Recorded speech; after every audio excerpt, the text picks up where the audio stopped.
You're tuned to The Drive on your 24/7 home of the black and gold. Steelers Nation Radio.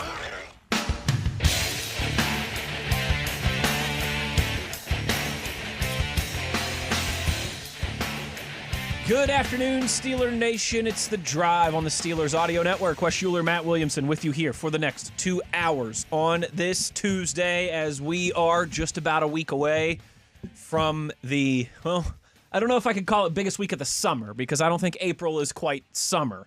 But perhaps the biggest week on the sporting calendar and certainly of the spring in Western Pennsylvania, Matt, as the draft is now just 9 days away from kicking off. Yeah. It really is. The weather has really started to turn here, which is awesome. I continue to see work crews everywhere around the city and surrounding Allegheny County areas. I just came from the south side here, and it was a slow crawl. It's a lot of grass cutting and pothole filling and all that kind of stuff. Making things look good. Get ready for next week. So we did some false reporting, Matt. Like we had told everybody that kind of along lines of our typical coverage that we'd be doing the live shows on Steelers Nation Radio Thursday, Friday, Saturday, wall-to-wall coverage of the draft, but with no specific The Drive shows. But we were wrong. We actually will still be doing shows Thursday and Friday of draft week, along with our marathon draft coverage. One of those shows on Friday is going to be live on location down in Station Square, so we'll give the people some more information on that.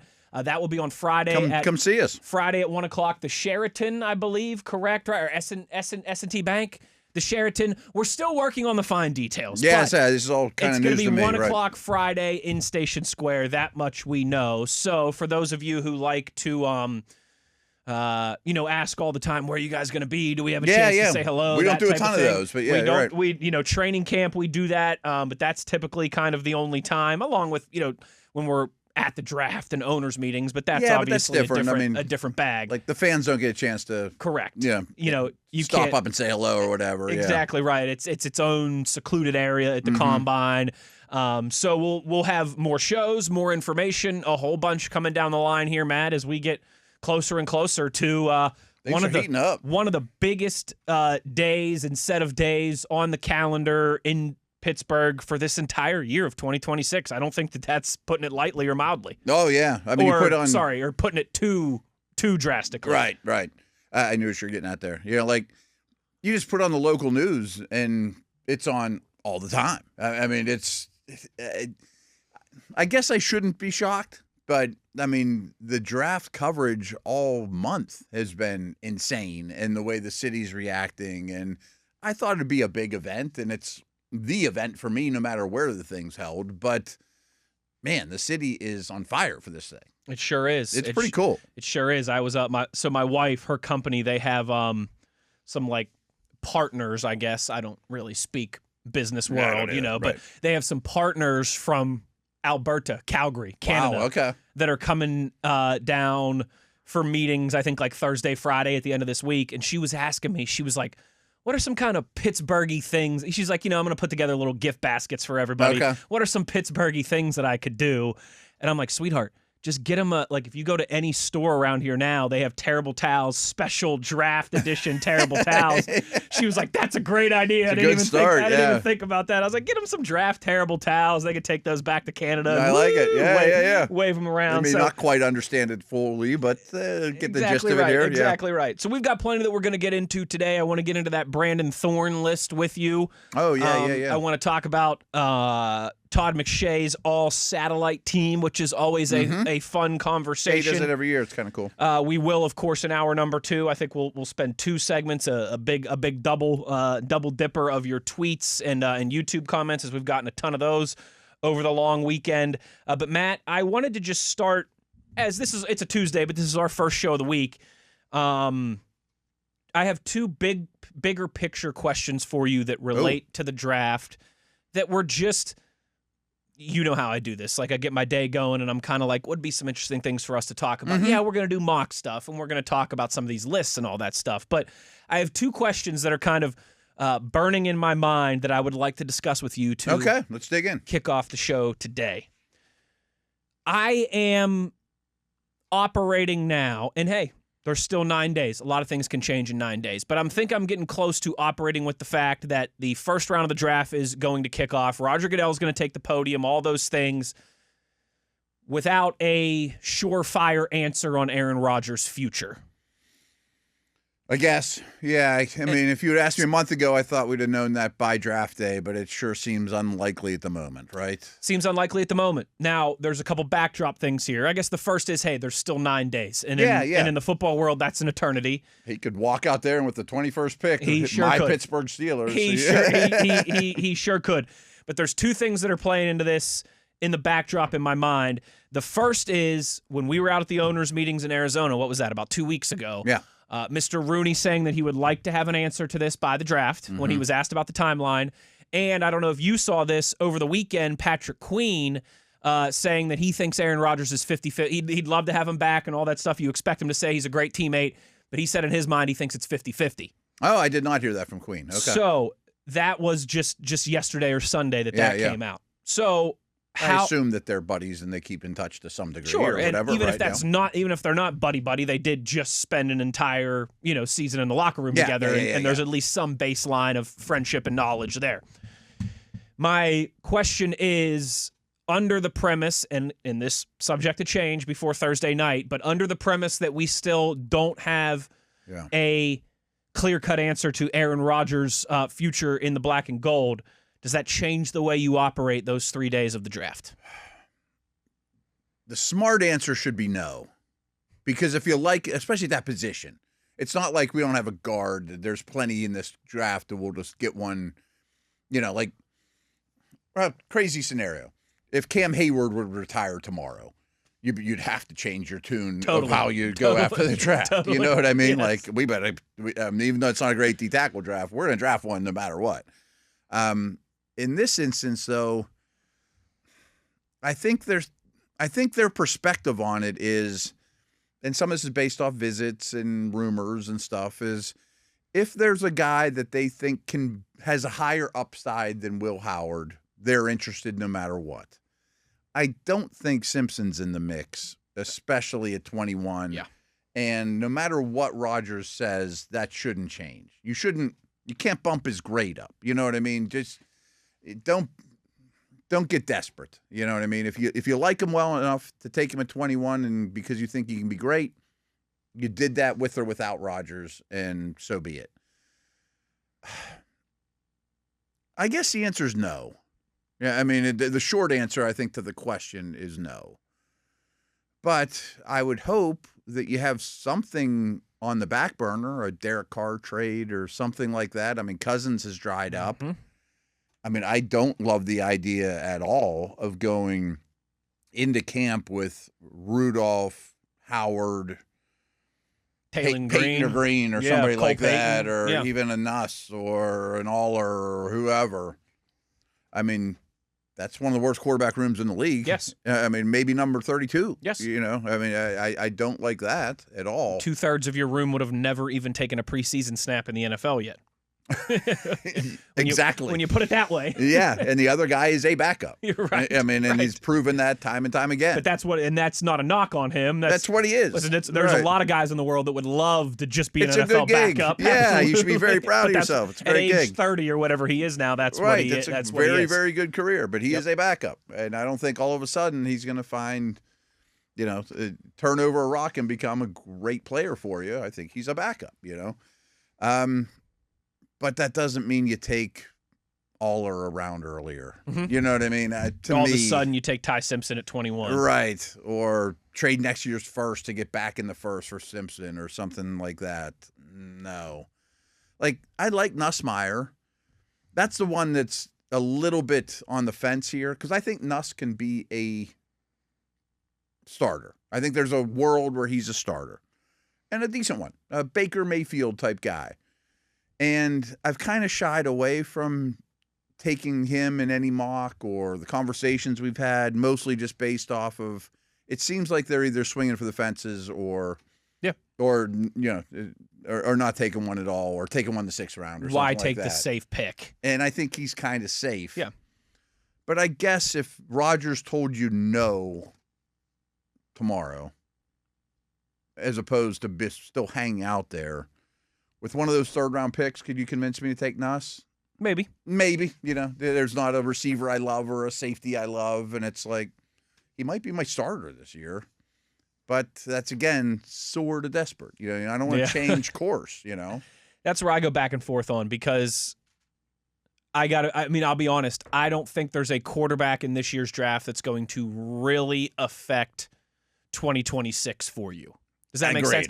That you can realistically get, because again, including Simpson. If you could get Fernando Mendoza, obviously I'd be singing a different story. But of course, but there's only one. There's only one. The other guys, there might be something there long term, maybe, but it's not going to tip the scales for you in terms of success or failure in 2026.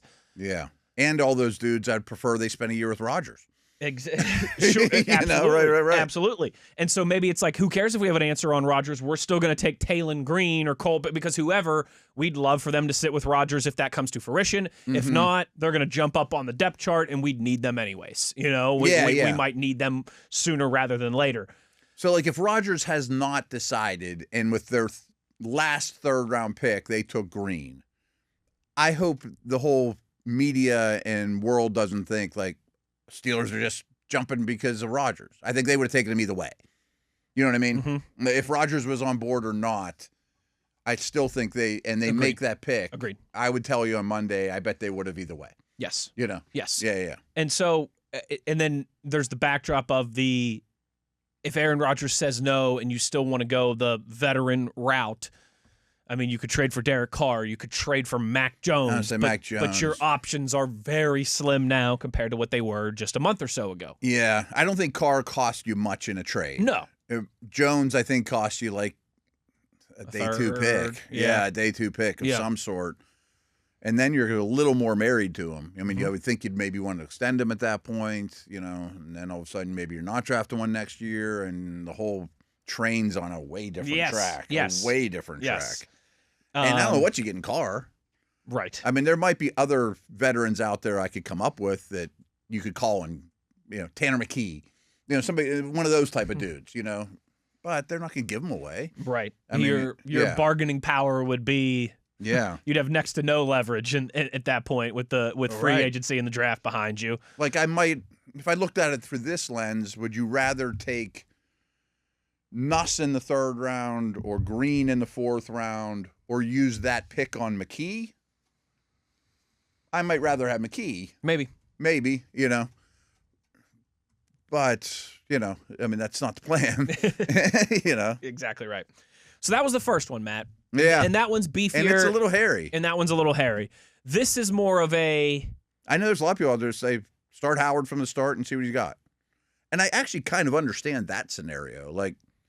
But I can't go into camp with, Will Howard, you haven't even taken a preseason snap. You're my starter. I would buy a lot more into that if we had seen him in the preseason last year and had seen some reasons for encouragement. Yeah. And I'm not in the building. You're not in the building. I mean, they might be like, this dude's unbelievable. I hope that's true.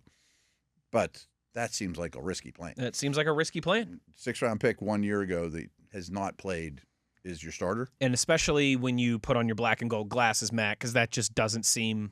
Not that it doesn't seem. That isn't the way the Steelers do business. I think there's a lot of franchises that would say, yeah, throw him out there, sink or swim. Because if he swims, awesome, we've got our guy. If he sinks, who cares? We're picking in the top 5, top 10. Yeah. That's not how the Steelers do business. I think you do that with J.J. McCarthy or Michael Penix or Bo Nix. You don't do that with the 6th-round pick.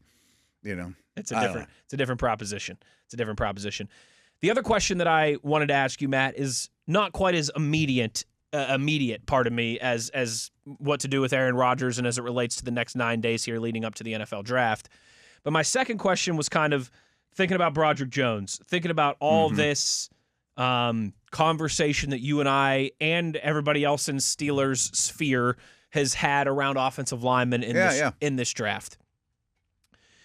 If I were to tell you that I'm trying to think of the best way that I want to phrase this. If I were to tell you that at the end of this year, this end of this 2026 season, Broderick Jones performs at a level that you want to keep him, And I'm not saying you think he takes a starting job in camp, because I think that's gonna be a competition. Absolutely, if everybody's healthy. absolutely. Yeah. Wins the job over Dylan Cook, and maybe not even necessarily right out of the chute. Maybe he's still dealing with some recovery stuff. But by the time we get to the end of the season, it's like Broderick Jones is a starting left tackle in the NFL. We like him. We want to keep him. I'm not saying that he lived up to the 14th pick and he deserves some massive contract, but you like him and you'd like to keep him around. The whole league would probably look at him and be like, he's a starter. Exactly right. Yeah, Maybe that has a lot of value. He's not top 10, but let's say he's the 14th or 15th best left tackle in the NFL. He's average, 15, 16, something like that. That has a lot of value. Has a ton of value. And frankly, that is worth the 16th pick in the draft. That's a good point. That's a good point. They're an expensive place to buy. So if I were to look into the future and tell you that this time next year, or maybe 9 or 10 months from now, right, we're talking about Broderick Jones extension, would that change how you approach the first pick or two of this upcoming draft for the Steelers? I'd love to know that. You're talking about like a genie comes out of the bottle now and says he's that player? Again, not that you're going to sign him to a 4-year lucrative, massive deal, but that you want to extend him, you want to keep him around. He did enough this season. But that would be expensive. Expensive. Even a 2-year deal, 3-year deal. 2 years. It's going to be more than Dan Moore got. Exactly. I was going to say 2 years, $50 million. It'd be about $25 a year. And I'm guessing it'd be slightly north of that with a big signing bonus. $55 million, which is about average, starting left tackle, veteran left tackle money. Right. Would you still say, give me Ian or give me Well, I would Venga? definitely break all ties towards Venga. Okay. Yeah, because he's a guard. And would it be like, I'll take Venga at 21, I'll take any of the other guards in the second round, but I'm staying away from the tackle types? Yeah. Yeah? Yeah. Especially the Fanos of the world, or not Fano, like the Lomus of the world that are only tackles, which I don't know that they'll be super involved with anyway. That would be great knowledge to have. Or the better way, maybe even phrasing it, is do they think that's even a possibility? New scheme, new O-line coach. They have way more knowledge of the injury situation. And we should probably throw Cook into the conversation too, if that's the case. He's a parachute. He plays at a level solid enough for 17 games that you're like, let's keep that guy around. If you got adequate left tackle play this year. Yes. Let's say B level left tackle play. I would still love to add like Bell from Miami in the third. Some big pure tackle that maybe is an upside guy just for one more body in that mix too. A pure tackle that is, I'm not even giving guard consideration for this year. But yeah, and I often get this on Twitter because I take these guys early, but it's like, a lot of people are like, can't we even at least see what Jones and Cook can do? Yeah, it's kind of like the Will Howard conversation. It's like, yes, and I have more faith that those left tackles can be, between the two of them, an adequate starter than I do Howard's going to be a top 20 starting quarterback. That's asking a lot. Sure. But what if they aren't? That's my big problem is what if they aren't? Because you do have this guard need. That's why I'm not really interested in I don't want Freeling. You're not going to get him anyway. But, the pure tackles might not even play for 2 years if they can't play guard. I am interested in the guy that can just gets my left side strong. Yeah. It's a whole lot to ponder this time of year, as always. So those are just some big picture things I wanted to run by Matt as we got the show started today. As Roger we kick Jones off, a massive wild card. Massive wild card. Good or bad. Wild card's not a bad thing. You're right. Or it could be a bad thing, but it could also be a good thing. thing. It could go any direction. But yeah, those are two interesting ones. We've spent a lot of time talking about quarterback. We spent a lot of time talking about offensive line and Aaron Rodgers and Broderick Jones and what happens to them in 2026. And I'll throw Dylan Cook into that conversation too. We're going to be a big part of. I don't think he's going to turn into a pumpkin and not be a good player. And like you say, rightfully so. I would love to lock him up now though. 2-year deal. Yeah. Yeah. Just because, even if he's a backup tackle, swing guy, he's played both sides in his career. Still good value if you can get him on a team-friendly contract. Yeah. But yeah. I'd love to lock him up now, and Broderick Jones beats him out in camp. Sure. I'm not mad at myself for spending the money on that. No, absolutely not. Right. It didn't kill you. And like you said, if he's your sixth man off the bench on that offensive line, you're in good business. In very good shape. And as I think it was Annie who tweeted us last week, offensive line is infrastructure, baby. Big time. You got that nice backsplash in your kitchen, that's great. But if the foundation of the house is crumbling, yeah, right. You ain't going to cook too many nice lasagnas in that kitchen. we're just getting going here on this Tuesday. Let's talk some more offensive line on the other side. Keep those tweets rolling in. We're going to hit those heavy in hour number 2. Wes Uhler, Matt Williamson. It's The Drive, Steelers Nation Radio on the Steelers Audio Network. What's up, NFL fans? The NFL Draft is finally here. And while you might not know who your team is drafting this year, you do know your watch party's #1 pick, Bud Light. The clean, crisp taste that has all the scouts talking. Guess that's why it's been the group's go-to draft beer season after season. Be sure to order a round for the table before your team's on the clock. Bud Light. Easy to drink, easy to enjoy. Enjoy responsibly. Anheuser-Busch Bud Light Beer, St. Louis, Missouri.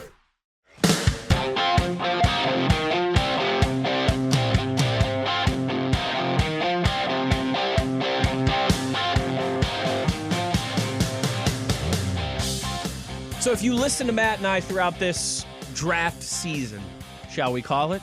I'd say from what, probably the last week in February when the Combine takes place until the end of April. Is that draft season? I think that's fair. Yeah. A lot of people say, like, the draft starts at the Senior Bowl.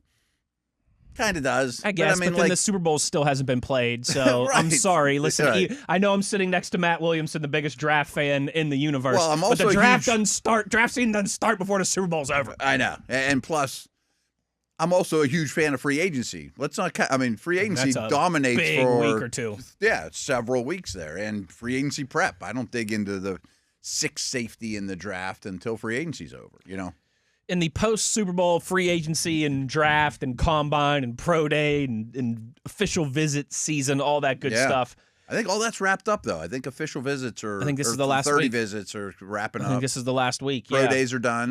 We'll get into that later in the week. Who's all been, because the Steelers, I was looking at it, I think they have 27 of their 30 slots have been Makes sense. used. There were some interesting ones over the weekend. There sure were. And so we'll maybe whatever. tomorrow or definitely Thursday we'll hit that as soon as the list is complete and we can kind of do a full look at it there. From what I recall, Jordan Tyson has a workout, but that's the only like pro day workout stuff. Still. Yeah. Okay. I think he's like waiting as late as he possibly can. Makes sense.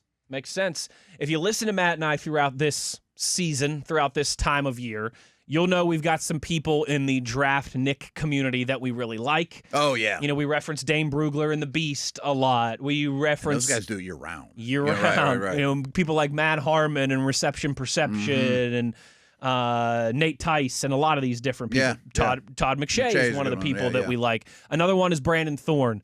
When it comes to specialist, when it comes to offensive line stuff. Yep. If you want a mind and analyst to trust along the offensive line, I think we would both have Brandon Thorn very high on our list. Yeah, number one. Of course, he the host of Trench Warfare, and Matt he has his 2026. He's been doing this for a few years now.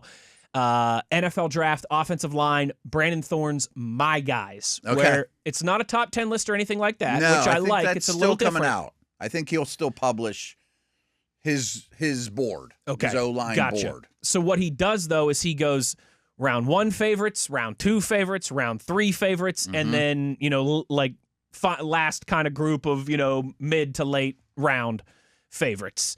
And that's kind of how he outlines his My Guys draft prep for offensive linemen every year. Yes. So are you looking at the email I forwarded you? I am, yes. If you scroll all the way to the bottom, he has, I just can't remember him off the top of my head, and I don't want to misquote him.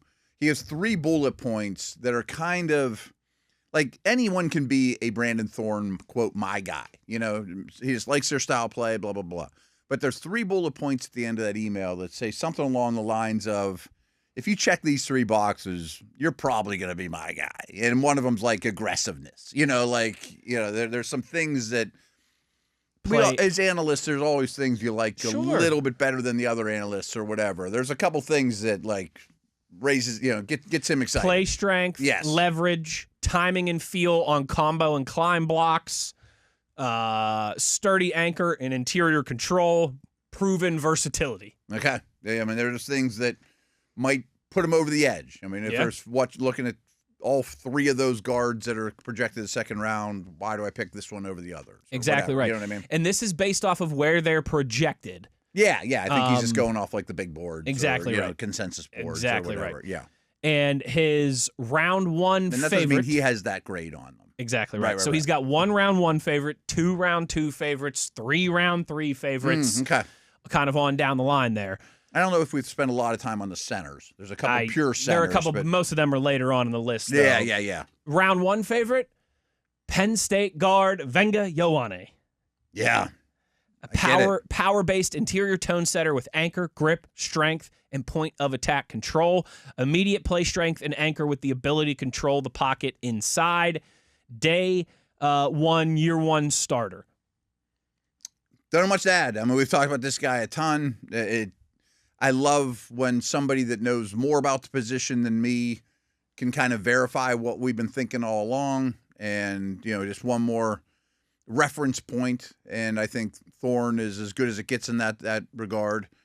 No one seems to really vary too much on Venga, to be honest yes, with you. Agreed. Yeah, I mean, one thing about him, and I thought this was always said is wonderful things about the guy. And I do think he has a chance to be a top 5 guard in the league, which makes him very, very appealing, to be honest. And pull back the curtain, Max and Mike and I did a video today where we picked all the Steeler picks, moved up to get him. Moved up pretty substantial to get him.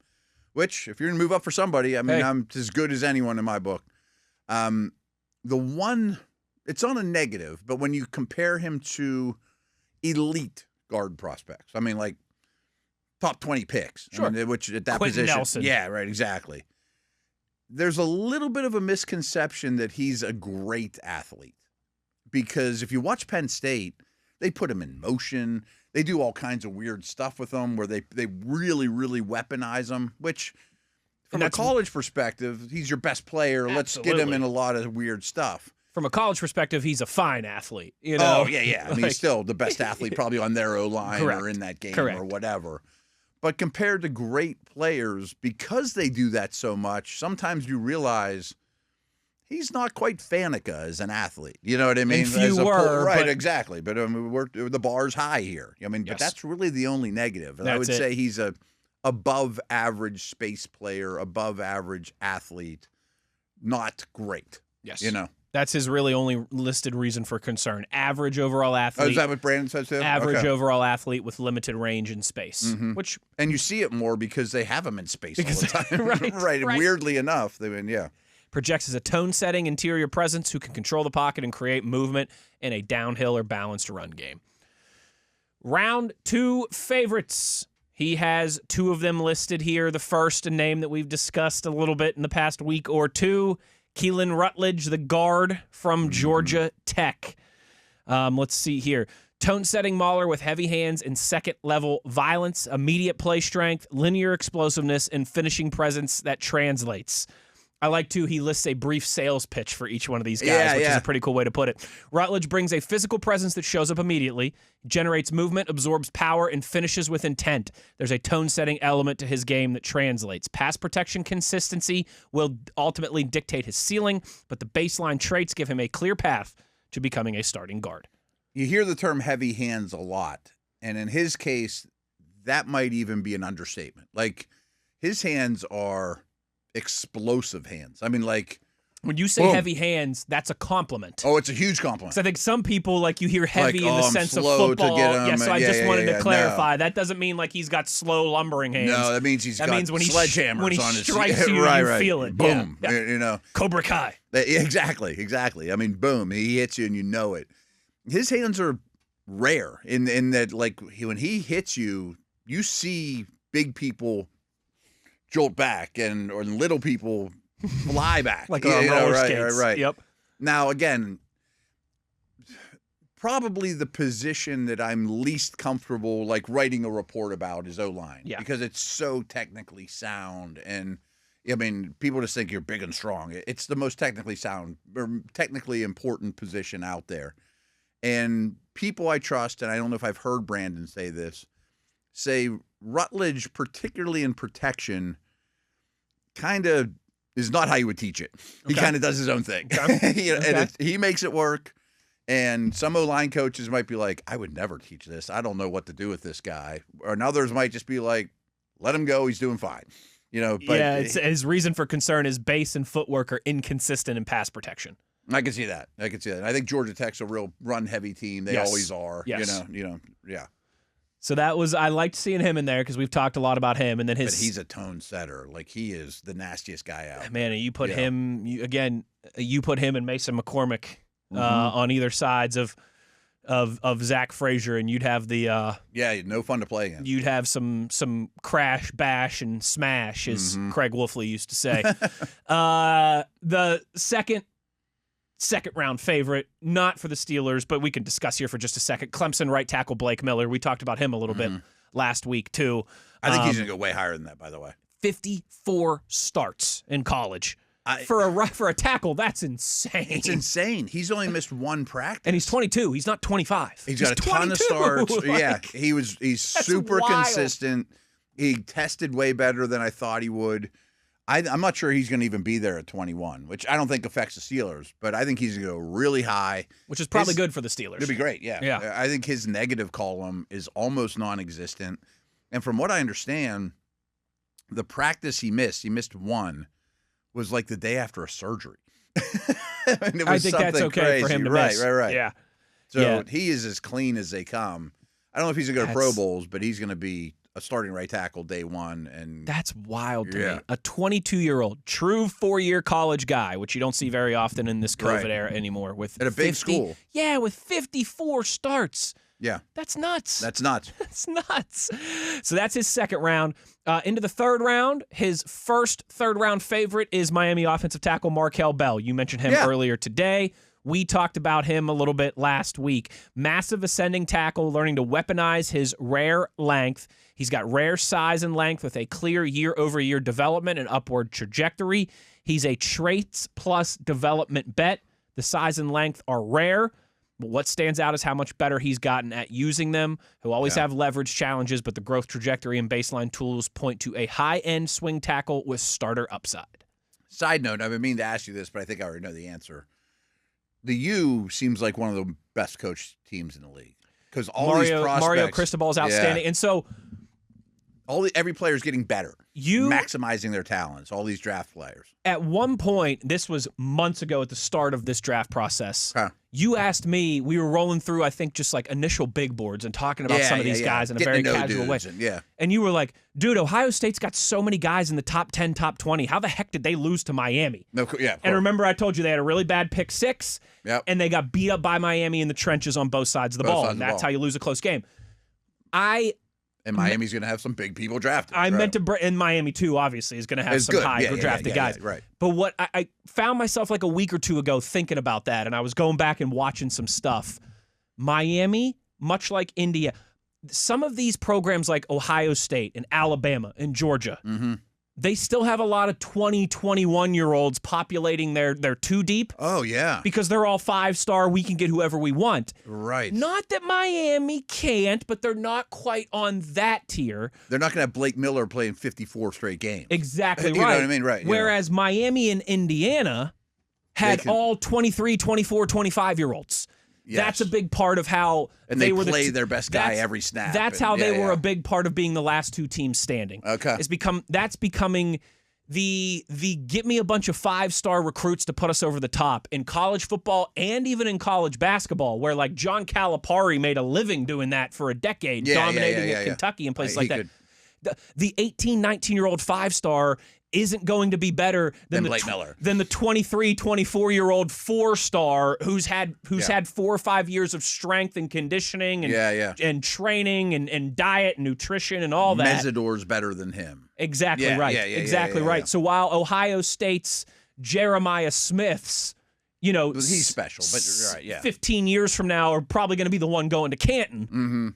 They're not the 20-year-old isn't going to beat the 24-year-old on Saturday. It makes sense. Because I think you're right. Indiana and Miami are probably the perfect example. And they're both insanely well coached under Cristobal and Signetti. But they have a plan. We're getting grown men. We're getting grown men. And I think I brought this up to you, but the kind of start of that was the TCU team that went to the national championship. Yeah, I do remember that. They got blown out by Georgia in the Natty, but they beat Michigan and J.J. McCarthy and all those guys. Their entire They offensive... shouldn't have gone as far as they went. No, but the You're reason right, they right, did right. is because every one of their offensive and defensive linemen were 23, 24 years old. Yeah. And they could just win in the trenches. And that matters. And that matters. And I think schools like Miami and Indiana that have more resources, more money, saw that and were like, that's how we beat Georgia and Ohio State. Okay. It's not by going toe-to-toe with them with the 5 stars. It's by getting the guys that have been in college football for 5 Older, years. stronger, more experienced, Exactly. better coach. Exactly they bought right. in. Right, Exactly right. right. Exactly right. Back to Miami and Bell. It's certainly a theme in this draft that they have both defensive ends, both offensive tackles, the slot nickel guy, all keep getting better.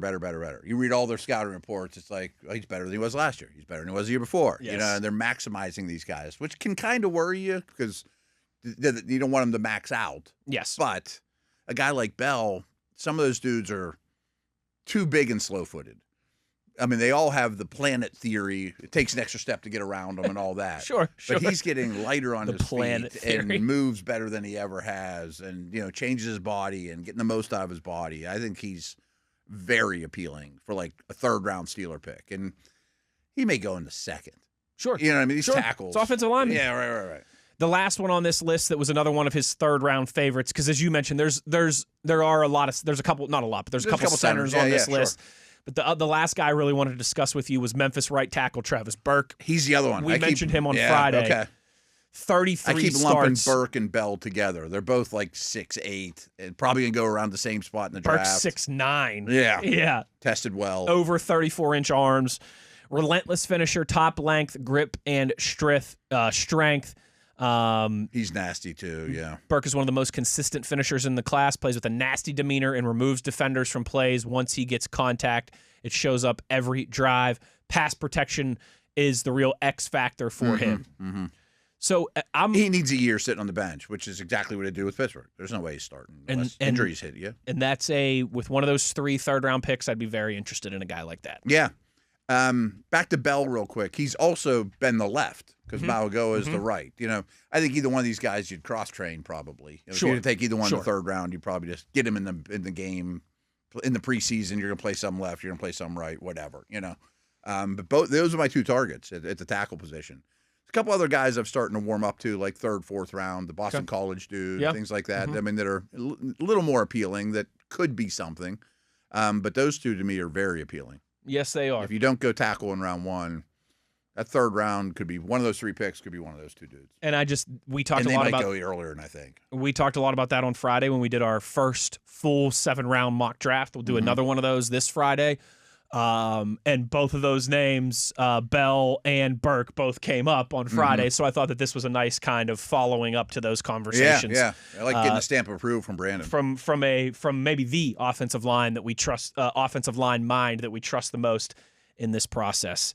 Let's talk some all-satellite team to close down the first hour. As we continue to roll along here on this Tuesday, getting closer and closer to all of these questions becoming answers. Wes Uhler, Matt Williamson. It's The Drive, Steelers Nation Radio on the Steelers Audio Network.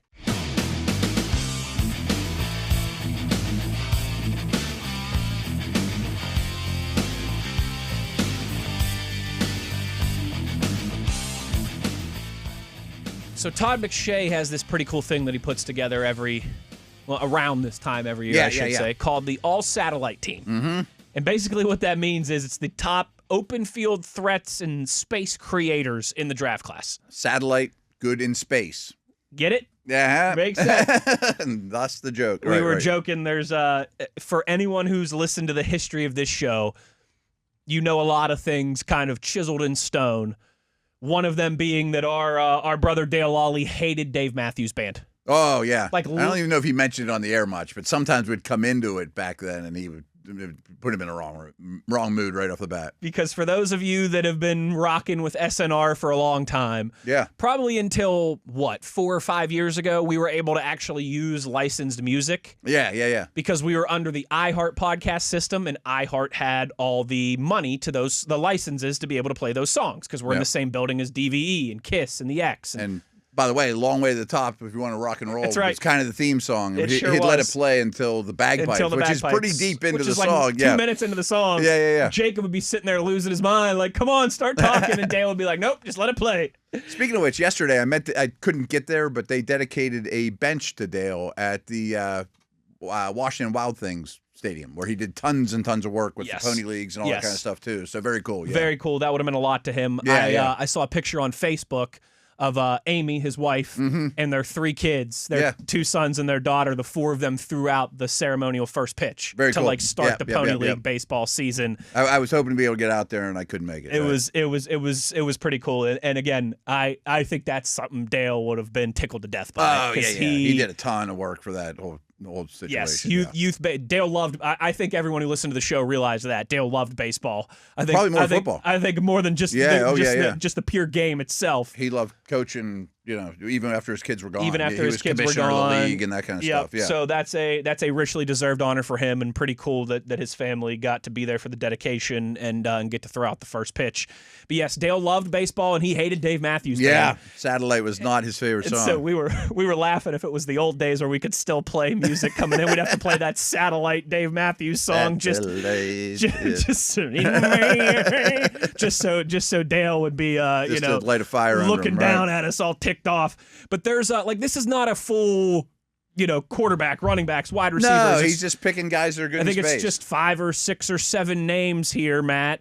I think he's done it every year since he and I got Todd and I got hired together under the Scouts Inc. moniker 20 years ago from ESPN, and he put that list out every year. He said he started talking about it a long time ago, but it became an official list in 2010 when he started publishing it. Makes sense. Okay. So again, this is all about the best guys in space, the best space creators, the best open field threats. Number 1, Zach. A lot of them have return skills, and we'll of course, we'll get to one of those in a minute.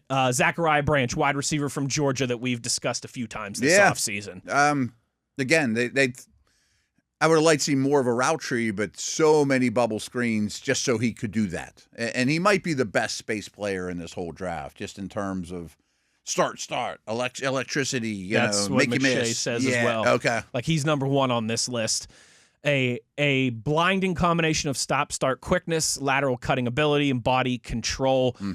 And it often gets overlooked just how trustworthy he is.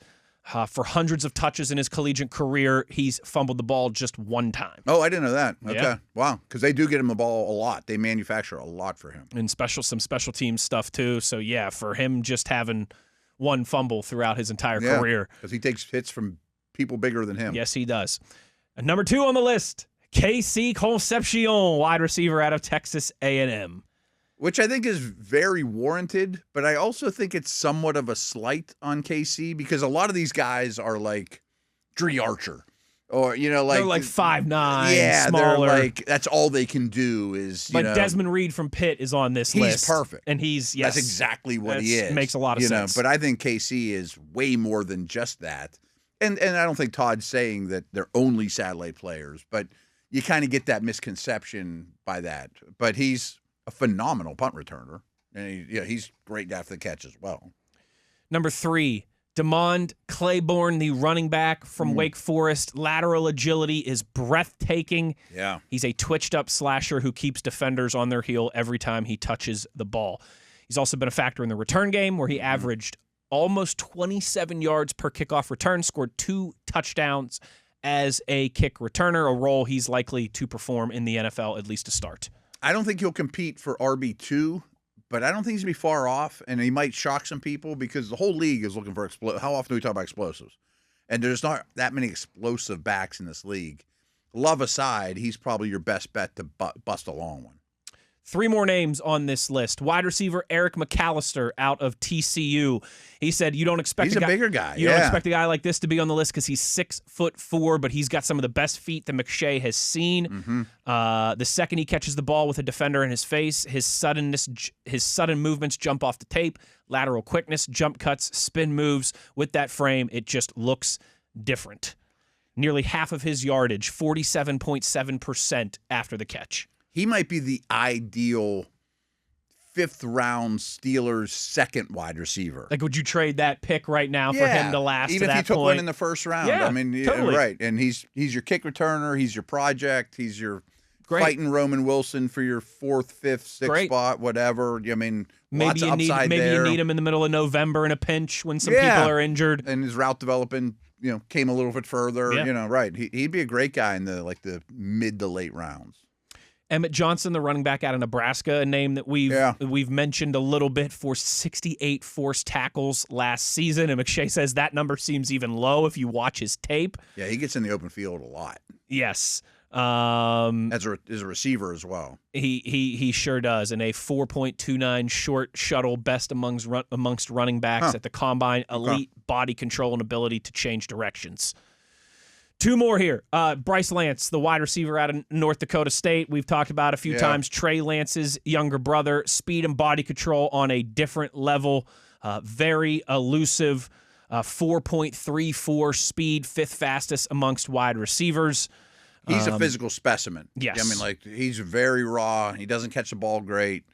Gets down the field, but has wide receiver work to do. But you get him the ball in space, look out. And then the last one. Pitt running back Desmond Reed. Yeah. Wow, I didn't realize. 5'6". Oh, he's tiny. I knew he was tiny, but I didn't know he was that tiny. Yeah. He's going to be hard to get on the field. Whew. He looked small from my seat in box 5 at Mountaineer Field when his Panthers were coughing up a 10-point lead at the end of the backyard brawl. But I'm sorry, I had to, for all the 13-9 jokes I get on a weekly basis. 5'6". I didn't realize he was that small. And he's not Darren Sproles in terms of thickness, and he's but been my hurt goodness, a lot. He's got the ability to make guys he miss. Has serious juice. Oh, good Lord. Serious juice. Good and Lord. they did some traditional stuff with him too. He got carries between the tackles a lot. Yeah. They weren't just throwing bubble screens to him or anything like that. He's not Drew Archer, Also averaged a little over 21 yards per punt return in 2025. I'd have immense interest in him though in the 6th, 7th round. You're a returner, and then we'll go from there. Yeah. Yeah, right. I think that's a real possibility for him because that 5'6" frame might make it hard for him to carve out a regular role on an offense. The problem with a lot of those guys is when they come on the field, it's alert, something weird's going to happen. You know what I mean? Sure. The defense is why is this little guy out there that runs like the wind? There's McShay's all-satellite team. That was a fun first hour. More draft talk in hour number 2. We'll get to some YouTube and Twitter comments, of course, as well as we continue to roll along here. New week, same us. Wes Uhler, Matt Williamson. It's The Drive, Steelers Nation Radio on the Steelers Audio Network.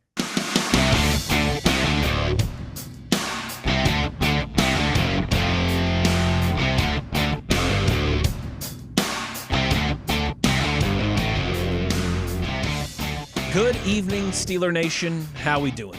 Well, that's good. Us too. Yeah. Hour number 2 here of The Drive as we inch closer and closer to draft day, the 3-day extravaganza on the North Shore of Pittsburgh, Pennsylvania. For those of you that missed it in the first hour, if you're going to be in town, if you're looking for, and I know you will be, some things to do Friday morning / afternoon. I just found out, actually, not only are we doing a show at S&T Bank in Station Square, 1 o'clock Friday.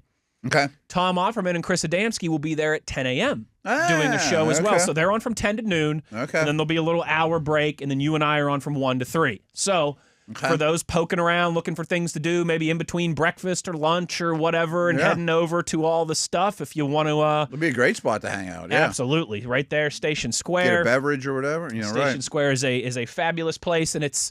What time does the draft kick off Friday? I think 7 or 8, something like that. 7, I want to say. Yeah, okay. I think it's. Does that sound right?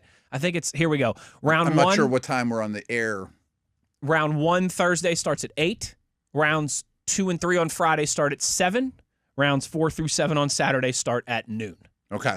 So that's always the tough, because you and I, it'll be probably 1 a.m. Friday before we get out of the facility. Oh, you actually get home and yes, and then we're back on air probably 11 a.m. Saturday. Yes, it's a quick turnaround. That is a quick turnaround. But that's all right. We're gonna rest on our laurels a little bit in May and June and July and make up for it. Yeah.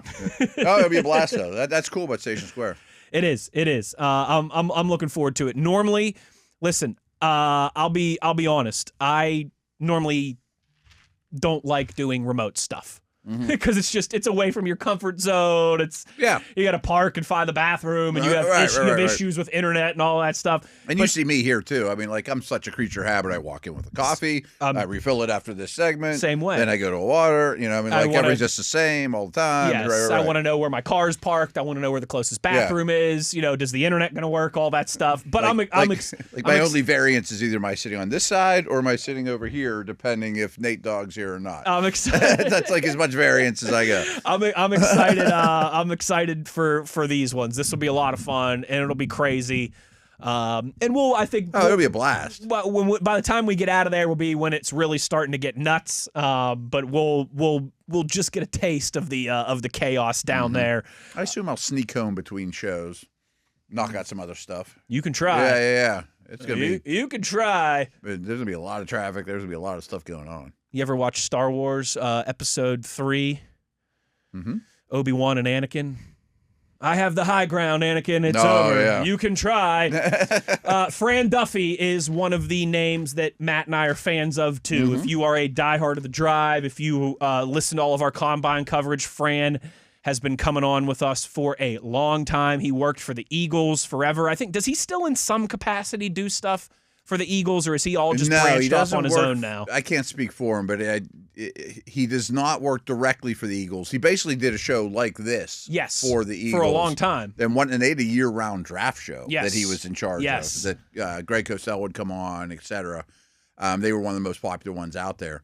Now he works for the All-City Network. Yeah, but it's Philly. Yes. I mean, it's like a Philly sports type deal, and I don't know if he does anything like with Phillies or Flyers, Flyers, or Sixers or any of that stuff. But he is very wired in, and the draft is his baby. And it's a draft guide, you know, what he puts out there now.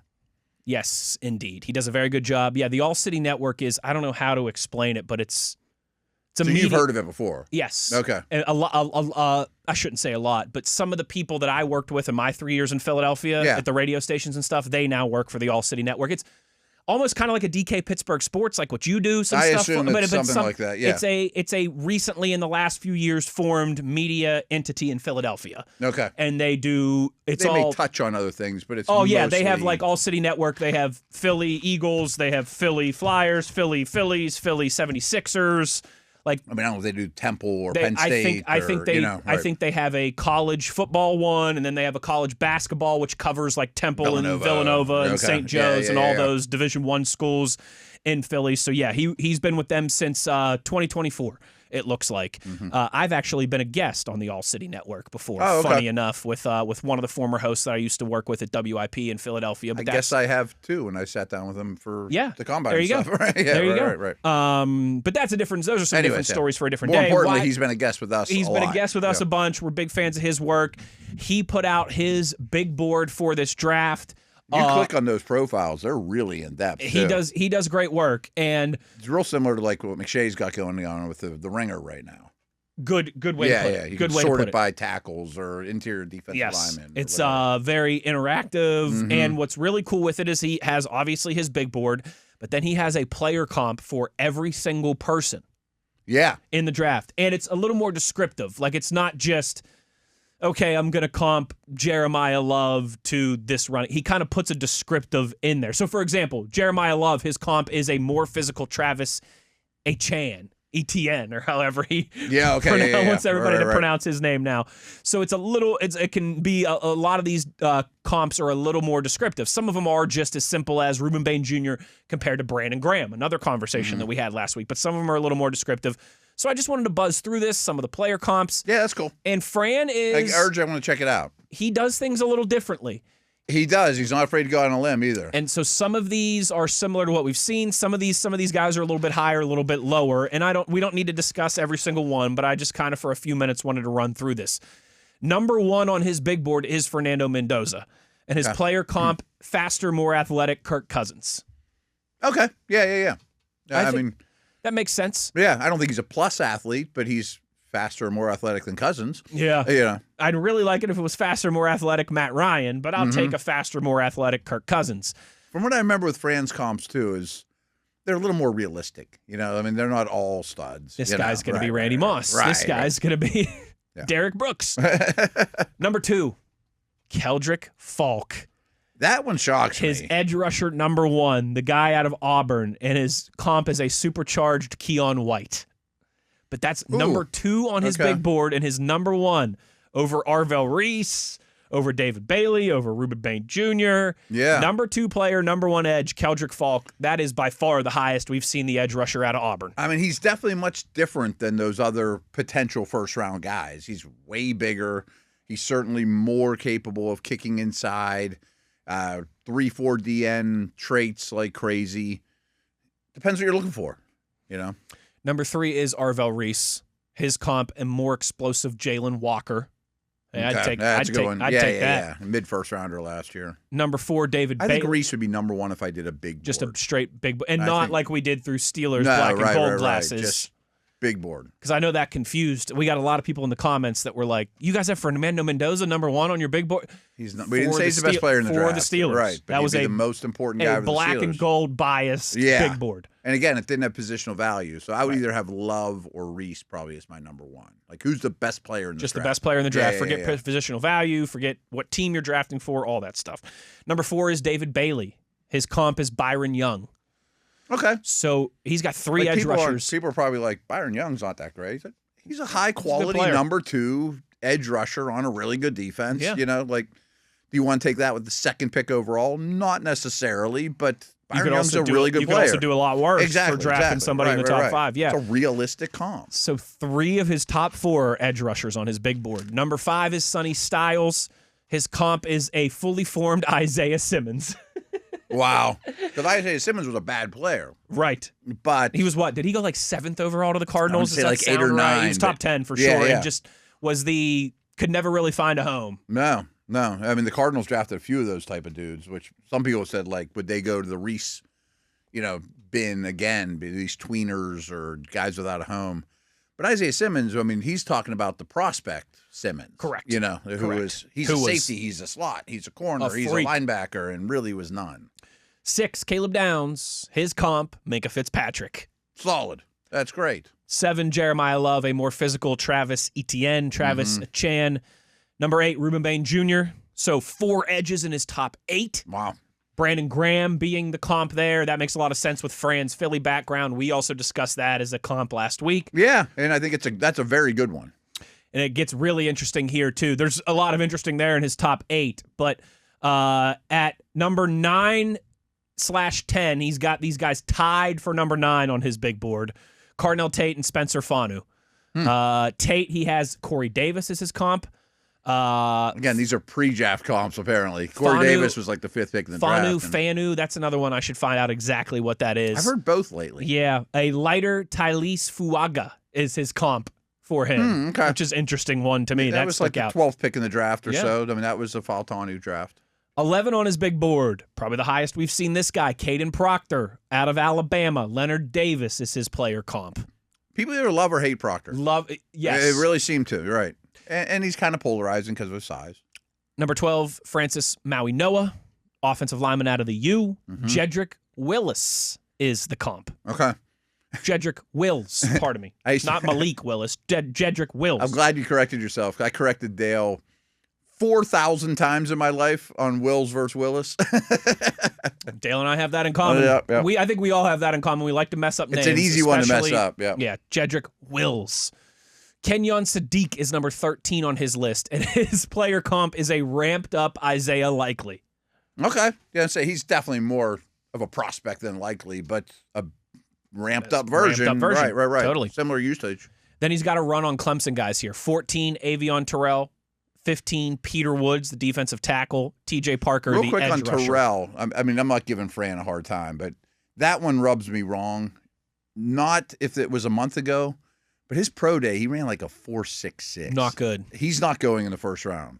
Corners that run the 4.6 don't go in the first round. His player comp is Jair Alexander. Okay. Peter Woods, player comp Tommy Harris. Ooh. Now that's ambitious.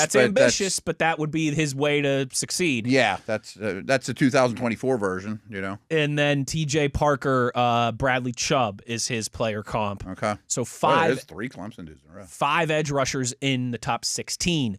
Jordan Tyson at 17 is his wide receiver 2. His comp is Jarvis Landry. I found that one interesting. He also thinks there's a chance that Tyson, he's the first one on his list here that says could last until round 2. Yeah, there's just red flags that he needs to clean stuff. up. Yeah, he needs to prove. If he doesn't work out, he's not going to probably go in the first round. 18, Jermod McCoy, another guy who, had a lot of the health stuff, but his tape is undeniable. He's still so young. Deron Bland is his comp. Surprised Delane has not been mentioned yet, just in terms of corners. Yeah. So I think McCoy and Delane are going to go higher and higher the more I think through it. Like, no chance they're there at 20. Let me see as I'm looking through here. He has Mansour Delane 23rd overall on his big board. That's not crazy. He does have D'Angelo Pons ahead of him, though. He's got Mansour I get as the love, but he's not predicting where they're going to go. Yeah, he's just saying his big board. What he likes, yeah. Yeah. Deron Bland, the comp for Jermod McCoy. 19, Monroe Freeling. Brian O'Neill is his comp. That's a good one. I mean, it's a right tackle, left tackle discrepancy, but still, O'Neill was a tight end turned tackle at Pitt that, took a little while and was not a polished, player when he got to the Vikings. Early second-round pick. Had a really good career. He has. Very good career. He made a Pro Bowl or two, I think. I would bet, yeah. 20, Emmanuel McNeil-Warren, the safety out of Toledo. So that's his safety 2, ahead of Dylan Thieneman. Grant Delpit is his comp. See that. Had a good career, yeah. Yeah. And he also thinks there's a chance, though, that McNeil-Warren could fall into the second round. Maybe. His position doesn't help. 21, Venga Ioane, interior offensive lineman number 1. His comp is a more explosive Aaron Banks. Okay. Yeah, Banks was a second-round pick. He's not had a great career, but he was pretty well thought of coming out of Notre Dame, and he was not a super explosive. That was one of Banks' problems. He's kind of a slow off-the-ball guy. 22, D'Angelo Pons, CB3. Better Mike Sanrasitil is his comp. It's a good one. Says he doesn't think he's going to go in the first round, though. He'll be a round 2 or round 3 pick. Yeah, he recognizes the value. Mansour Delane at 23, CB4. Jalen Mills is his comp, another LSU guy. Okay. That one's not real favorable. No, it's not. 24, because Mills ended up going to safety after a couple of years, I'm pretty sure. 24, Mekhi Lemon is his wide receiver 3. Khalil Shakir is the comp. The people that love him say St. Brown, which is probably rich. That guy's catches 100 balls every guy's year. Unbelievable. Right. 25, Omar Cooper Jr., wide receiver 4. A little lesser Brandon Ayuk is his comp. Okay. Let's see here. Dylan Thieneman up next.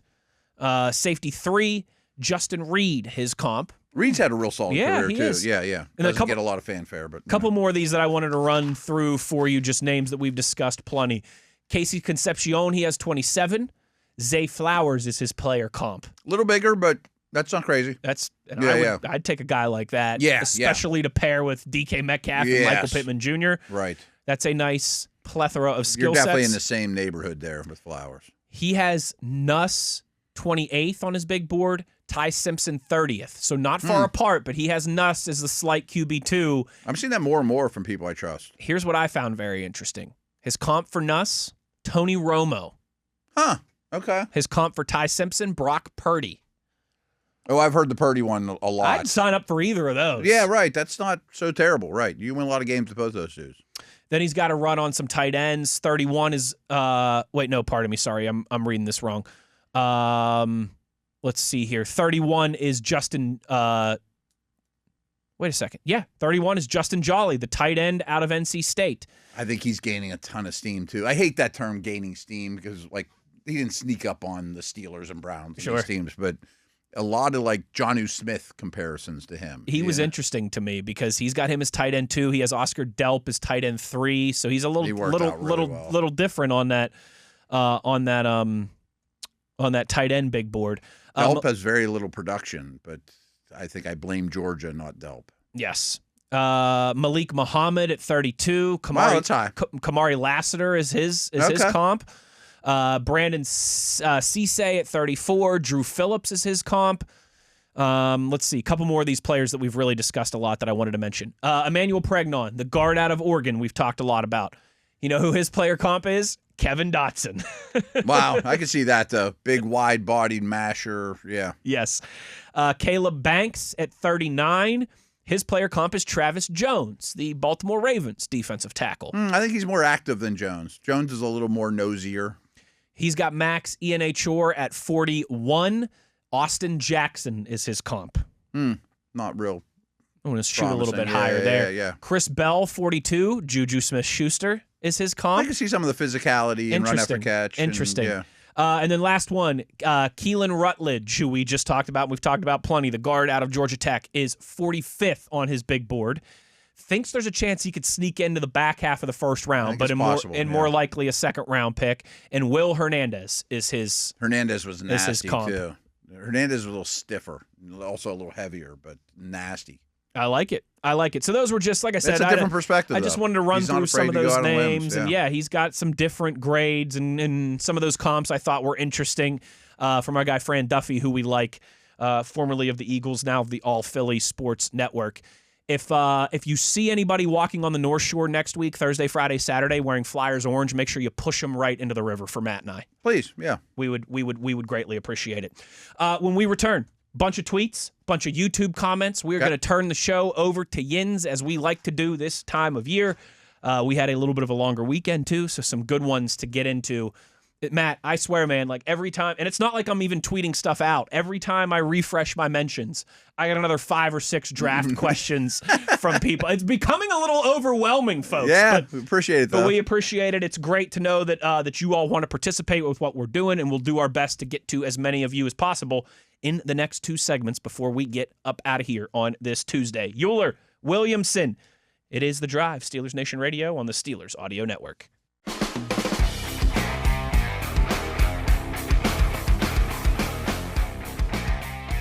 Back on The Drive here, as we are going to close down the show, as we've been continuing to do pretty much every day this offseason.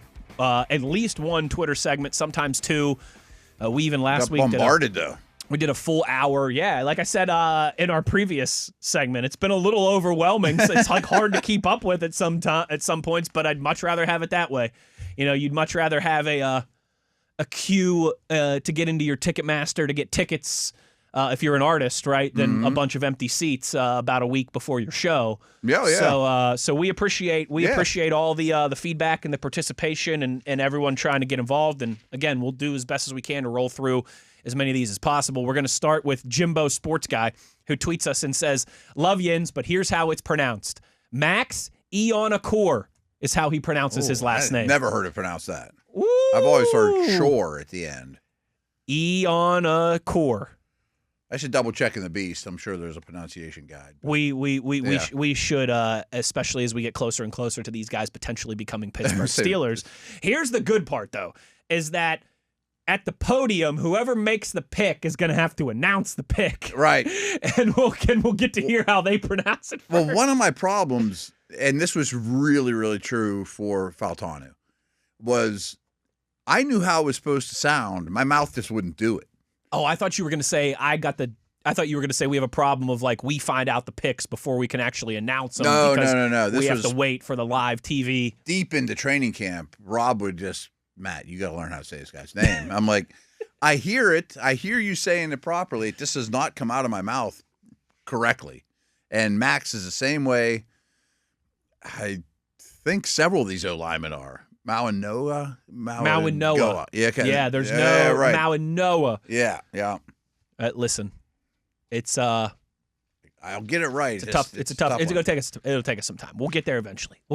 Kind of like trying to go on vacation before the GPS and MapQuest days. We'll get there eventually. We might take some wrong turns, but we'll get there. Take a long road there, but take a long road there. Sudash tweets and says, "Welcome back, guys. Miss you. Are there any day 2 wide receivers, day 3 running backs that have piqued your curiosity?"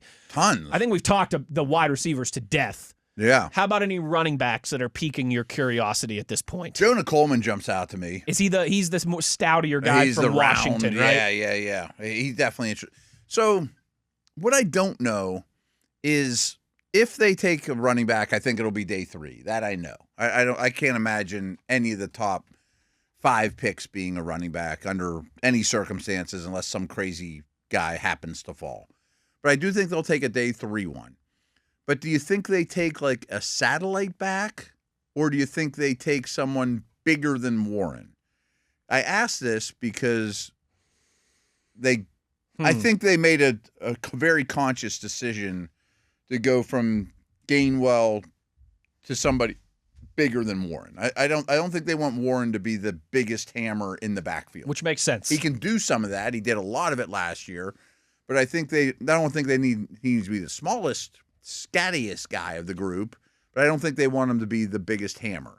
Dowdell's more of a hammer than him. I think you said this back in free agency time, and I think it was a very good descriptor of like Jaylen Warren is almost you must be this tall to ride this ride. Yeah, and you can ride every ride. Like if you're bigger than Jaylen Warren, you're a big back. Mm-hmm. If you're smaller than Jaylen Warren, you're a small back. Yes. He's kind of like you must right be in the this. middle. Right. He's kind of the which is some of the beauty there. of him. I mean, I meant that as a compliment because he can be your third down back, or he can be your first down guy, or the traditional either way.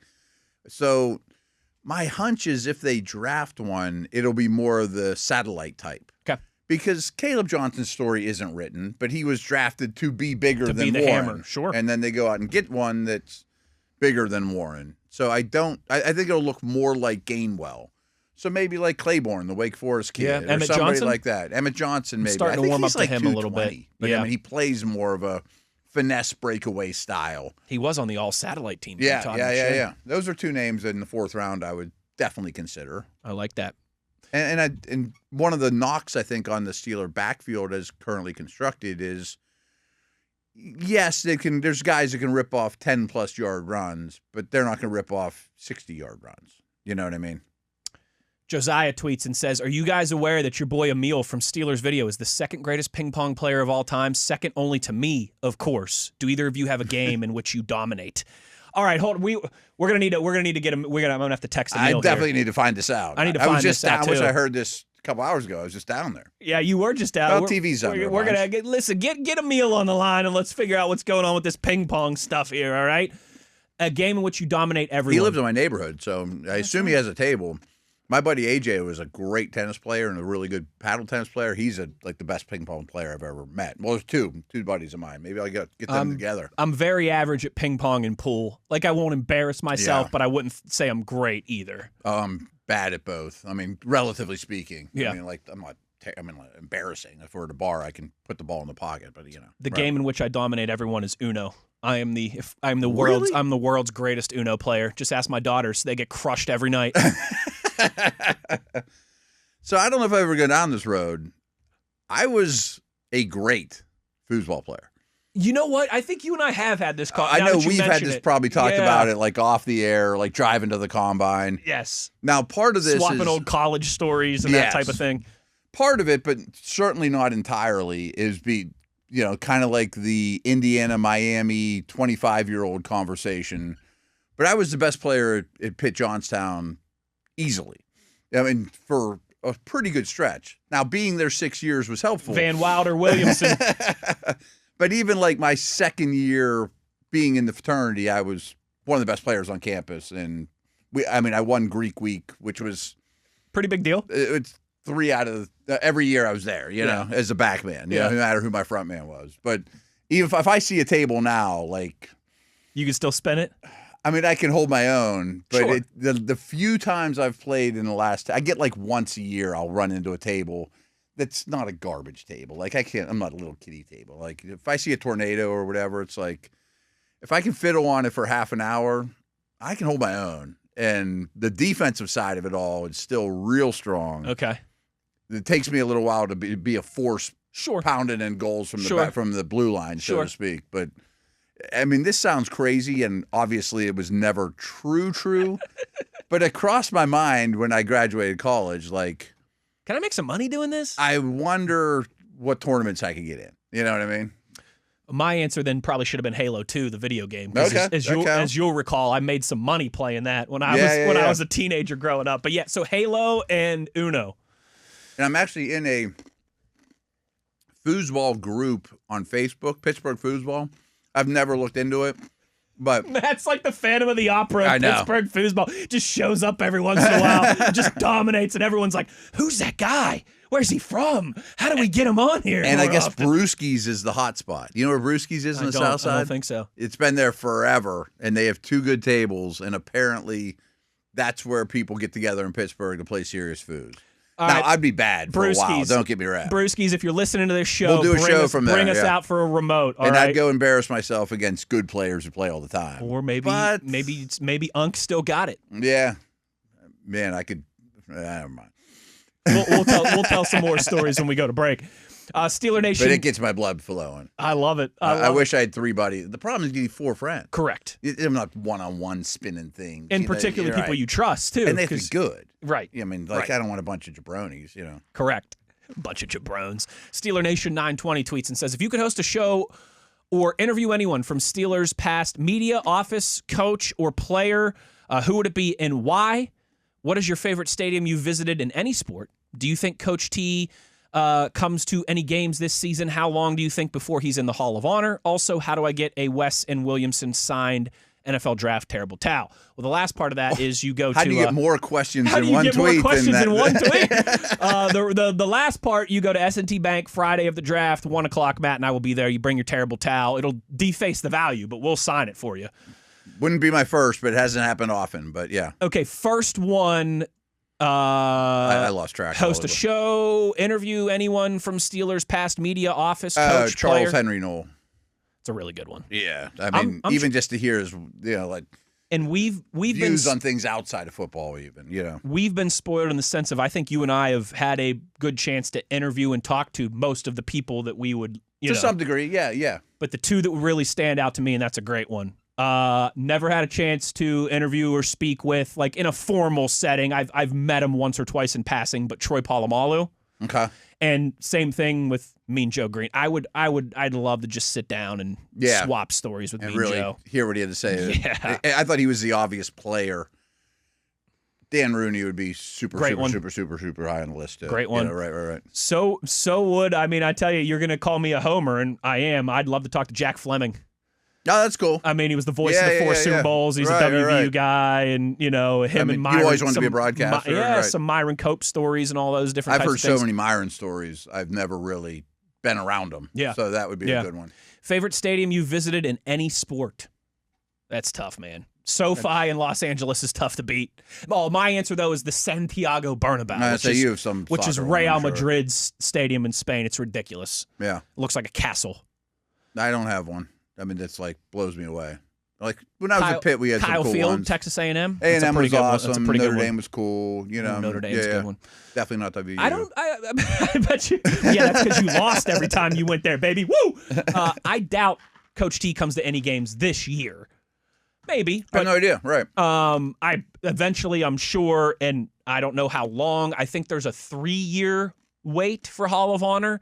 He goes in immediately. But he goes in immediately. Yeah. I mean, it's just slam dunk. It's Ben going to the Hall of Fame. It's Brady going to the Hall of Fame. Without a doubt. Yeah. Pittsburgh Conversation and tweets and asks, when do the Steelers play Week 1 of 2026? This Pittsburgh Conversation account, I love the hustle. What are we talking about here? This Pittsburgh Conversation account has tweeted us a couple times. Like, I know you guys know who the Steelers open with Week 1. I promise you we do not. I have no clue. I honestly find out 5 minutes before the schedule release show. I do. Brother, let me put it to you this way, Pittsburgh Conversation, or sister, because I guess you could always be a lady as well too. Matt and I still don't know exactly what our schedule is going to be for the draft next week. Right. I know I'm going to be on every second, but Matt and I are we are the last to know. When it comes to certain information, we're definitely privy to certain things, but scheduling stuff, not at all. Not at all. The fact that we're doing a drive Thursday, Friday, and one of them is a remote, I found out 5 minutes before all of our listeners found out. Yes. So I promise and you, we're not. Often I find out when our listeners find out. We're not being coy. I don't know who the Steelers are playing Week 1. I don't know if they're home. I don't know if they're home or away. I do know the Pirates are away that weekend, which leads to a greater chance of being at home. But that's all I can tell you at this point. Right hand to God, Scouts honor. I've got absolutely no clue. But I do love the the energy behind trying to find this out. I wonder if anybody knows. I mean, maybe the schedule makers at this point have like a rough draft, but I think I'm sure they're definitely doing the work. But they're getting through the draft, and then that'll be the next thing on the docket to get ironed out. Right. Like, I'm not sure if Mr. Rooney knows. No. I mean, he might have a suspicion. But not for sure. Right. They got to get I through. know it's not official yet, of course. The off-season Super Bowl is 3 days of next week, and then they'll start ironing out those finer details. Yeah. Bridgeburner tweets and says, seems I always hear it takes 2 to 3 years for a young quarterback to develop, but you need them to play real NFL snaps in games. If you were bringing in multiple developmental quarterbacks at a time, how will they ever develop? Great question. Yeah, it's hard.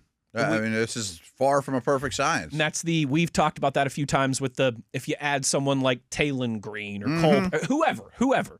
There's not as many snaps to divvy out as there used to be. Anyone for one other thing. than Mendoza. Like, how are you going to, even if it's someone, Ty Simpson, how are you going to develop that guy and Will Howard and get Aaron Rodgers ready? Because he's obviously going to command snaps. I mean, there's a lot of talk that the Raiders are not going to force Mendoza in week 1 even. You know, they bring him along slow. Brady's a believer in that. He learned behind Bledsoe, blah, blah, blah. You know, right. There is no Bridgeburner. I'll tell you this.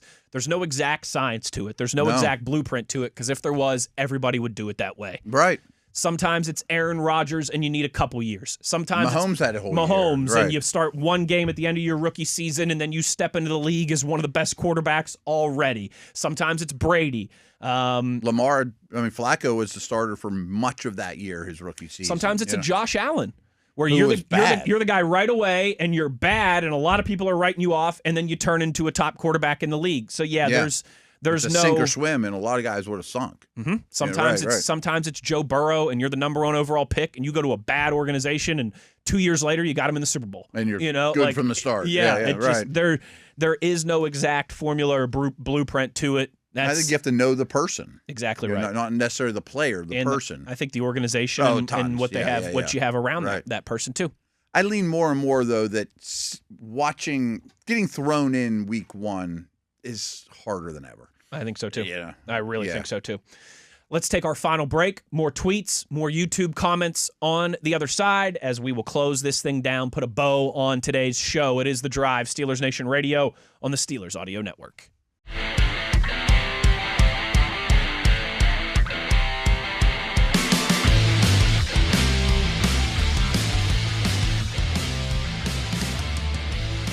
Final segment here, closing down the back half of the show with your questions, comments, concerns, reactions, all that good stuff. You can get at us on the X Twitter, at Williamson NFL, at Wesley Uhler. You can also always leave your comments on our YouTube videos every single day on the Steelers account, the Steelers YouTube page, where TV puts together the video cast every single day. Brian says, I'm ready. You guys ready for this one? I'm going to fire Matt Williamson up. Brian says, Casey Concepcion can't catch. Either justify why you like him so much other than having awesome highlights or move on to somebody else. I think he has drop issues. Yes. I think we've probably talked about Casey Concepcion 700 times since February. So I think that this information is probably out there. It's not like Matt just says, I love this guy and then moves on. But Matt, why do you love this guy? Well, let's address the drop situation. Because he has too many of them. To me, that's the number one thing in the negative column. And folks, there are no perfect prospects. Everybody has goods and bads, And trust me, if you saw a true NFL scouting report, there's a lot more. There's most more concerns and negatives than strengths, because jumping from college to the league is really hard. Yes, it is. And you're not playing against, the teams A&M plays against. Now, a lot of his drops are concentration related. I mean, they're hit him in the hands, and he's trying to do too much after the catch, because he does have very good ball skills. He'll go up and fight in contested catches. Like, if you watched his highlight tape, you'd be like, he catches the ball great, because he has that in there. It's not like drop, clank, boom, hits him in the face mask, But he does have too many that he should catch. And some of it's technique. He's a little bit of a clapper, as opposed to a frame the ball, and that can be corrected, but it's hard. I mean, it's natural type thing. There are a bunch of clappers in this draft, actually, and it's not uncommon. Trey Lance, etc. Not Trey Lance.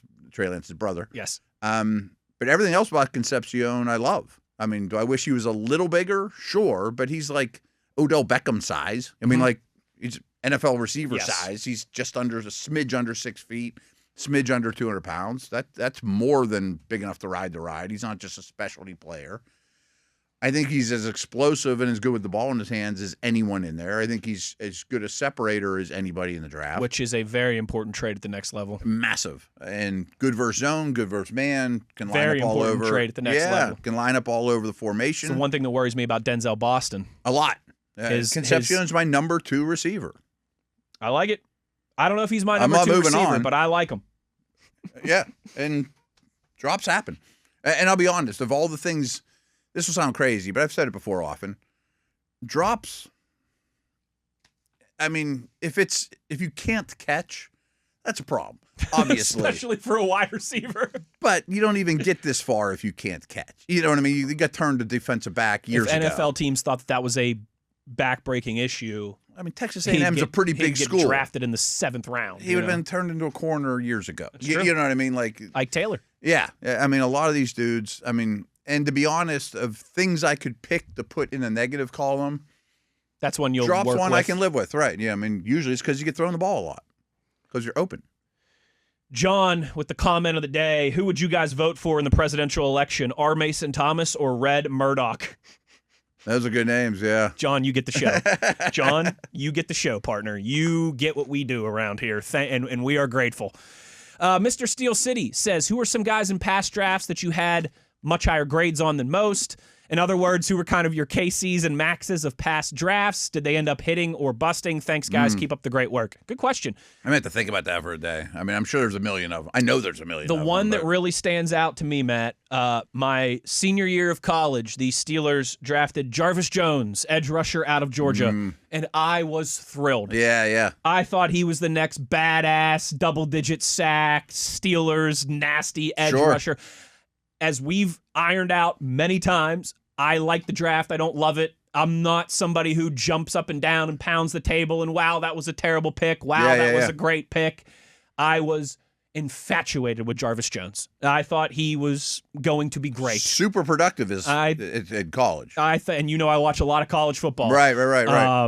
He had a great year coming on. He was one that I missed on. Now, one that I was much higher on, and this is cheating a little bit, but I was telling you guys about Zach Frazier for a year before he got drafted. Yep. I thought Zach Frazier was going to be outstanding, but that one's obviously a little different. I mean, I could spend a lot of time and just buzz through all the first rounders and be like, boy, I didn't see that coming, or boy, I thought he was going to be way better, blah, blah, blah. But Jones is an interesting conversation because I remember – and I don't remember if Kevin Colbert said this or not, but I thought someone in the organization said after they drafted him that they felt fortunate that he ran a bad 40 because otherwise he'd have been long gone. And I think that's true. But at that position, this is where I'm going to kind of take this a different direction. Traits and testing really matters. And I think Jones was a perfect example of he just wasn't a good enough athlete. And the combine showed it. And he was a good enough athlete to get a bunch of sacks at Georgia. Not the same. He just can't bend the edge, can't close, doesn't get off the ball well enough. He just was not a good enough athlete. And there it was. There it was. Listen, this is probably a fair. I thought Baker Mayfield as a first-round quarterback was asinine. I thought taking him first. I thought taking him first overall, they should have been fired on the spot. I thought he was a borderline first-round pick. I thought he was like. But Simpson is this year, But he's turned out to be a pretty solid NFL starter. Not the best quarterback in that class. That also had Josh Allen and Lamar. Way to get there. Yes, obviously, but yes, I thought he was Johnny Manziel 2.0. Mm-hmm. I thought that was a crazy first overall. He's been a good NFL quarterback. I mean, the opposite in that draft. I'm proud of myself. I thought Lamar was clearly the best quarterback in that draft. Did you? Yeah. I did. He was my quarterback. Darnold was in that draft. That was a great one. I was really low on Allen. Yeah. And I was right for 2 years because he was unbelievably inaccurate. Unbelievably inaccurate. Yeah, right. Again, there's no blueprint for all this stuff and how those guys get there. Craig tweets. Now, this is something that I like here for a couple different reasons. Todd, you guys have referenced how picking 12 players isn't likely, but finding a willing partner to trade up and move around is also hard. Yeah. He said, I use the NFL trade value chart that you guys reference. Which of these 3 scenarios would you say is most realistic to happen? Love the show. Also, Wes, let's go Mountaineers. That's a good way to make sure your tweet's always going to get read here on the show. Let's go, Craig. The first, trading your 53rd and 85th to the Giants for their 37th, trading your 53rd and your 99th to the Dolphins for their 43rd, trading your 53rd and your 121st to the Falcons for their 48th. Good ones. This was really well thought out. That was very well. These WVU guys, they're smart, thoughtful, smart. I tell you. When you think of the West Virginia Mountaineers, proper education is the first thing that comes to mind. And there was arithmetic involved there and everything. He used the chart. He wrote it out in really good grammar and everything, too. Good. Look at us, Craig, baby. Wow. I would just say off the top, the Falcons don't have a first-round pick. So I would say they need picks. They need picks, but are they going to want to move back? Or are they just going to want to... I don't know how many picks they have, but I know they're light on picks. So I thought that was a good one. Miami's wanting as many. They can make 12 picks. They can make 15 picks. I think Miami... that's certainly in the mix. And I think he nailed it because I think trading up in round 2, I don't want to say it's probable, but if they make a move where they consolidate picks to move up, I think it'll be in round 2. 53, the more I look at it, a lot of targets that the Steelers, wide receiver, guard, etc., I think could be dried up quick. I mean, there could be a run on receivers in day 2. I don't think any of those guards are going to be there. Pregnon, those guys. I think I would give up 53 and the second of the third-round picks to move up to that Giants pick right now. That's early. It's like 37th. 37th, yeah. Yeah. Yeah. I mean, you might get Concepcion. Right. Yeah. Or Mad Max. You might get one of those guys there. Yes. Last one of the day. We got like a minute left here. I don't know the Giants' predicaments with their stuff. Exactly what they'd be looking for. But all 3 of those seem reasonable scenarios. Yeah, and teams that would be looking for more picks. I think those are the conversations you have. Tristan, with the last one of the day, wants to know your thoughts on Kean Sloan, the edge out of NC State. John Michael Geilenborg, the tight end out of Wyoming, if you see any value in day 3 picks from those 2. Also, if Pittsburgh was to get an NBA team, what would you name it? I don't know anything about Sloan. And I've also not done a lot of edge work because I don't think... We haven't done a ton of edge stuff because the Steelers have 3 really good ones. I know Gillenberg, the tight end from Wyoming, yeah. A lot of people like him in like the 5th, 6th round. Which maybe he's there in round 7 because how deep the class is. Yeah. I mean, he's like tight end 18 on most big boards. I'm warming up to liking that idea of taking a tight end in the 6th or 7th round because they're going to be guys with a 4th round grade, 5th round grade. It's a really, really good class, yeah. Was it the Pittsburgh Pipers? Was that the ABA team? I think so. That's what I would do, I guess. I don't know, though. I don't think Pittsburgh will ever have an NBA team. I don't think basketball's big enough here. Yeah. I think Pittsburgh is solid with its 3 professional sports teams. I think it needs more than 2. I don't know if it quite needs 4. I don't know, though. That's a good question. That's a good question. I might just stick Pittsburgh Pipers rolls off the tongue. I think you're right that it was the Pipers, but I don't know why. I mean, other than it's a P word. Because you got to pay the piper. Yeah, I don't. That's a good question. Yeah, is there any good reason behind it? Yeah, I don't know.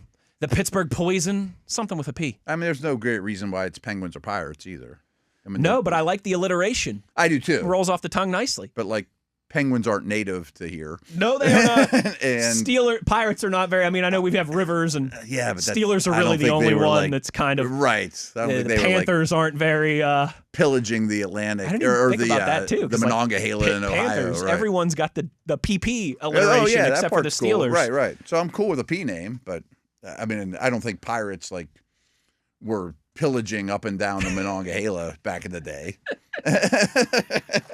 No, they were, right as Maz hit his Game 7 home run to beat the Yankees in 1960. Our scurvy was rolling up and down the lawn. Fun show today. Great questions as always. We'll get into more of those. We'll have another kind of beefy questions, comments, concerns, reactions day this week to get us caught up. We'll also take a look at those 30 visits for the Steelers when they're all in the books here in the next day or two. But that will do it for our program today. Big thanks to Nathan on the 1s and 2s. TV, Mr. TV on the video side, producing it for us. For Matt Williamson, I'm Wes Uhler. Take care, everybody. We'll talk to you tomorrow. As always, you know where to find us. It's on your 24/7 home of the Black and Gold, Steelers Nation Radio on the Steelers Audio Network.